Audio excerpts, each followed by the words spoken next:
오늘 성경 말씀은 시편 14편 1절에서 7절입니다. 오늘 시편에 보면 하나님께서 하늘에서 이 땅을 굽어 살피시는 모습이 나옵니다. 그런데 하나님께서 이 땅을 굽어 살피시는 것이 그저 그 풍경을 관광하기 위한 것이 아닙니다. 인생을 굽어 살피신다라고 하십니다.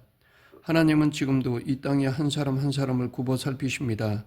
오늘 본문에서 하나님은 마치 독수리가 먹잇감을 찾듯이 땅에 있는 어떤 사람들을 찾으시기 위해서 주시하셨던 것입니다. 그게 누구냐 하면 2절에 보니까 하나님을 찾는 자입니다. 즉 지각이 있어 하나님을 찾는 자가 있는가를 찾으시는 것입니다. 하나님이 이 땅에서 보고자 원하시는 사람은 지각이 있어 하나님을 찾는 자입니다. 지각이라는 말은 히브리어로 사칼로서 지혜롭다, 총명하다라는 일반적인 뜻이 있고 어떤 대상을 숙고하다, 거기에 주의를 집중하다라는 뜻이 있습니다. 이렇게 하나님께서 찾으시는 사람은 하나님에 대한 지각이 있는 사람입니다. 즉 하나님에 대해서 지속적으로 생각하고 집중하는 사람입니다.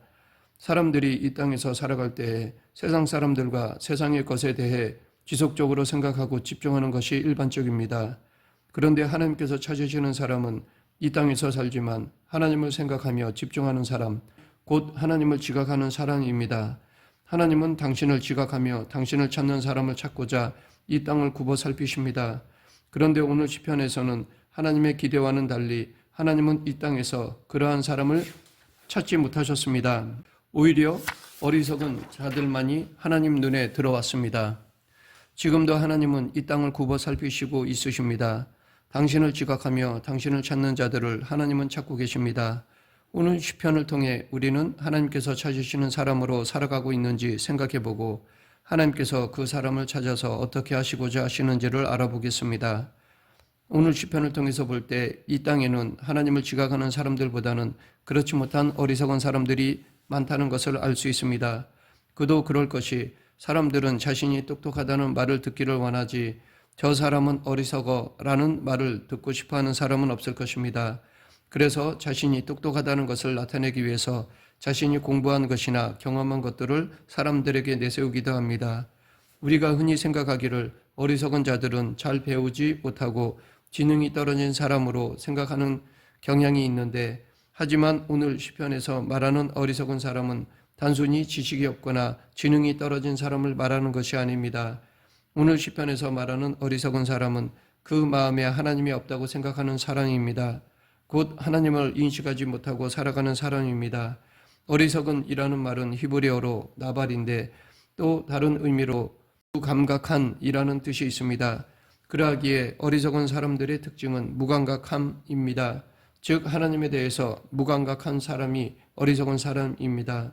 이렇게 이 세상에는 하나님에 대해 지각하는 사람이 있는 반면에 하나님에 대해서 무감각한 어리석은 사람이 있습니다.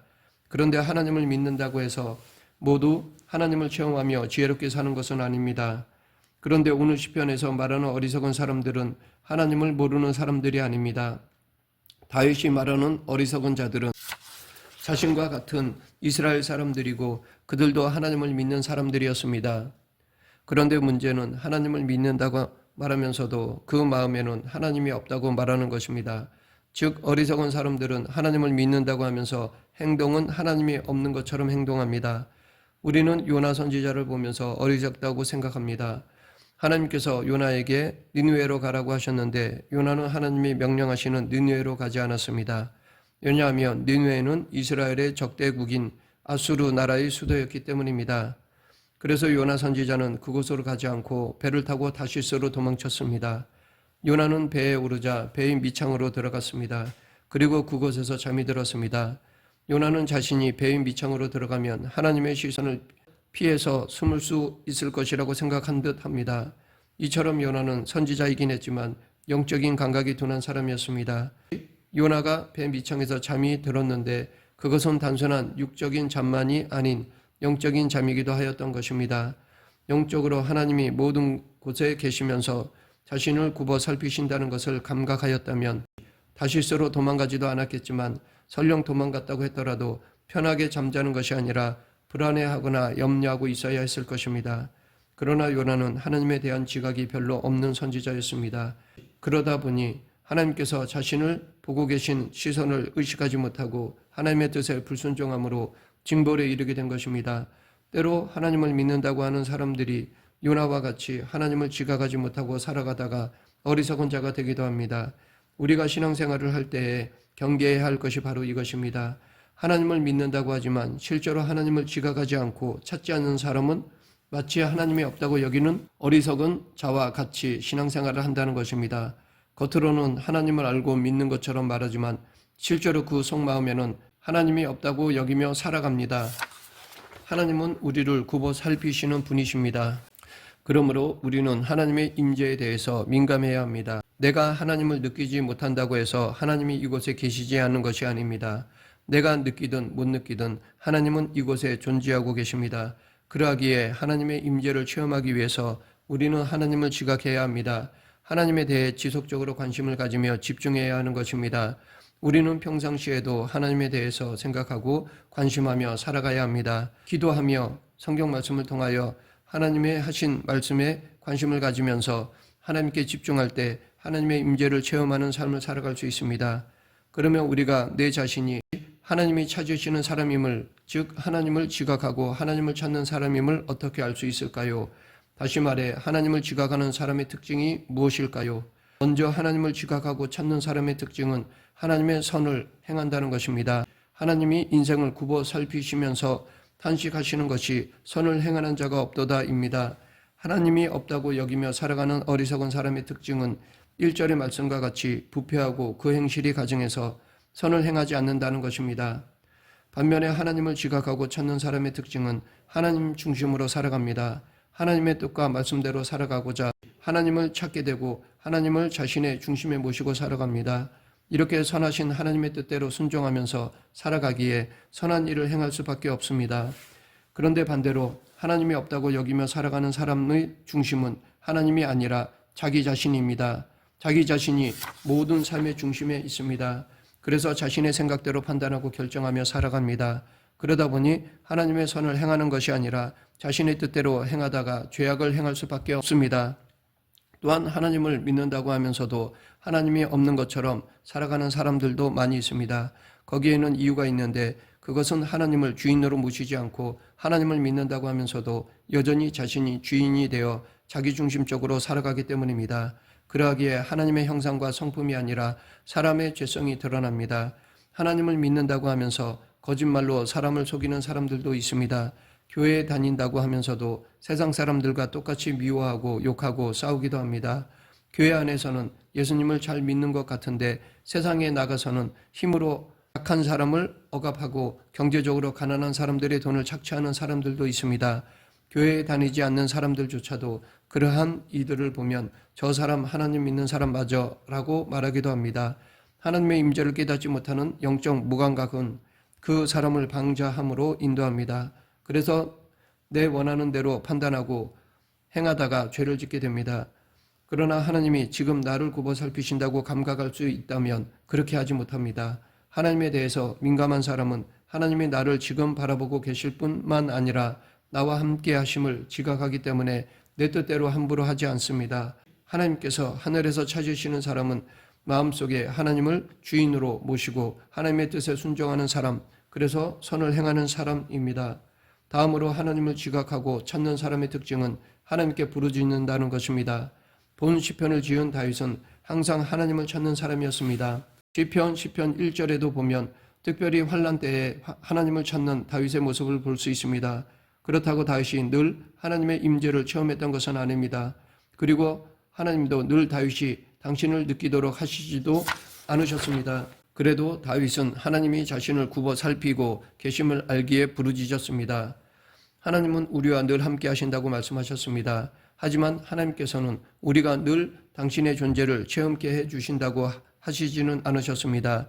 그러하기에 우리는 하나님이 우리와 늘 함께 하시지만 이를 느낄 수도 있고 그렇지 못할 수도 있습니다. 그런데 그럼에도 하나님을 지각하고 찾는 자는 하나님께 부르짖게 되어 있습니다. 우리가 어리석은 자인지 아니면 하나님을 찾는 의의 삶을 추구하며 살아가는 자인지는 내가 하나님을 부르며 살아가는지를 통해서 알 수 있습니다. 하나님이 없다고 행하는 어리석은 자들은 하나님을 믿는다고 하면서도 하나님을 찾거나 부르짖지 않습니다. 본문 4절에 보면 죄악을 행하는 자들은 여호와를 부르지 아니한다라고 하였습니다. 하나님께서 인생을 굽어 살피시며 찾는 사람은 하나님께 부르짖는 사람입니다. 그러하기에 하나님은 우리가 당신을 찾으며 부르짖기를 원하십니다. 우리에게 여러 환난과 고통이 닥쳐올 때가 있습니다. 이때에 우리 믿는 자들은 하나님께 부르짖는 삶을 살아야 합니다. 그것이 곧 하나님이 계시다는 믿음의 고백입니다. 그러면 하나님은 왜 그러한 자들을 찾으시는지 오늘 본문 6절과 7절에서 그 이유를 찾아볼 수 있습니다. 6절 너희가 가난한 자의 계획을 부끄럽게 하나 오직 여호와는 그의 피난처가 되시도다. 하나님은 당신을 찾는 이들의 피난처가 되어주시고자 하십니다. 하나님을 알지 못하는 사람들은 어리석어서 다른 사람을 괴롭히고 악을 행하게 됩니다. 그럴 때에 하나님을 지각하는 사람들은 하나님을 피난처로 삼아서 그리로 피하게 됩니다. 그리고 하나님께서는 그들을 악과 환난으로부터 보호하시는 피난처가 되어주십니다. 계속해서 7절에 보면 하나님의 구원에 대해서 말하고 있는데 여기서 다윗은 이스라엘의 구원이 시온에서 나온다라고 말하고 있습니다. 시온에서 구원이 나온다라는 말은 구원이 하나님께로부터 나온다는 것입니다. 시온은 예루살렘 성전이 있는 곳이고 예루살렘 성전은 곧 하나님이 계신 곳입니다. 그러기에 구원이 시온에서 나온다는 것은 구원이 하나님으로부터 나온다는 것입니다. 진정한 구원은 사람으로부터 나오는 것이 아니고 세상의 물질로부터 나오는 것도 아니고 오직 하나님이 계시는 시온에서 나오는 것입니다. 곧 하나님으로부터 나오는 것입니다. 결국 믿음의 사람들은 이 땅에서 환난을 당하고 고통스러울 때에 하나님을 찾고 부르짖으면 하나님은 피난처가 되시고 구원자가 되어주십니다. 하나님은 하늘에서 이 땅의 인생들을 굽어 살피시며 당신을 지각하고 찾는 사람을 찾고 계십니다.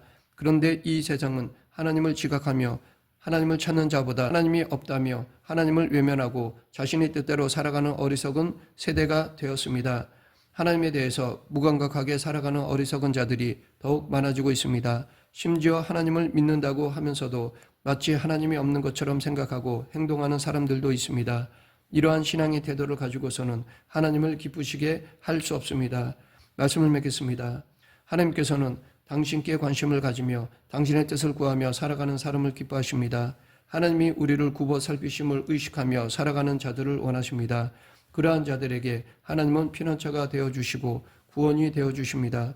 그러하기에 비록 우리가 하나님을 알지 못하는 어리석은 이 세대 가운데 살아가지만 하나님을 늘 지각하고 구하는 삶을 살아야 합니다. 그리고 하나님을 찾는 자에게 주시는 하나님의 보호하심과 구원의 사건을 통하여 하나님을 모르는 이 세대에 하나님의 살아계심을 증거해야 합니다. 우리 모두 인생을 살피시는 하나님을 증거하는 성도가 되길 간절히 축원합니다. 기도하겠습니다. 생사와 화복을 주관하시는 하나님 아버지, 우리의 언행을 통해 예수 그리스도를 증거하며 삶을 통해 하나님의 뜻을 이루는 그리스도인이 되게 하여 주시옵소서. 예수님 이름으로 기도드립니다. 아멘.